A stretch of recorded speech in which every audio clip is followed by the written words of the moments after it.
a man has a managerial hierarchy in the house. Like, for example, his last word is what actually is actualized. Not So when he puts his foot down, that's it. That's it. So is that what it's like in your house? Absolutely, but in practice, you know, my wife has a lot of influence this way, in other ways.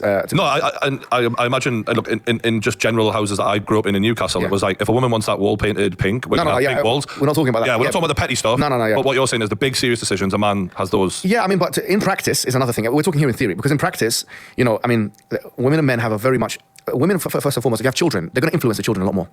I mean, Warren Farron said this very interestingly in his book, The Myth of Male Power. And this is part of the backlash literature that he put forward against feminists, which a lot of people like him and James Tooley and others have actually put forward. He said that, look, if a woman is in a company and she is now in charge, let's say she's a manager, and she's now in charge of 5 people, and then she became in charge of 8 people, in most cases, in a capitalistic society, she'll see that as an enhancement of her powers. This is a promotion of some sorts, because now you're in charge of more people.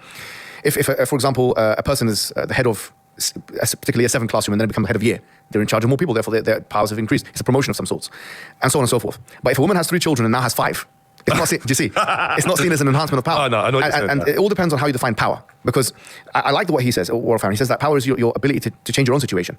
Because if a woman can influence a child, and she can change the situation from that perspective, and she can do so at disproportionately a higher level than a man can, which in most cases is the case. The Islamic discourse, for example, would say there needs to be a calibrating mechanism. Because she has influence in spheres that he'll never be able to have influence in, because she's breastfeeding. There's a biological advantage here, and these kinds of things. So the man here is given some, let's call it checking powers or vetoing powers or something like that. So in other aspects where the whole family is concerned or where he's concerned as well, that he has a decision-making ability which supersedes that of the woman. So this is a managerial hierarchy.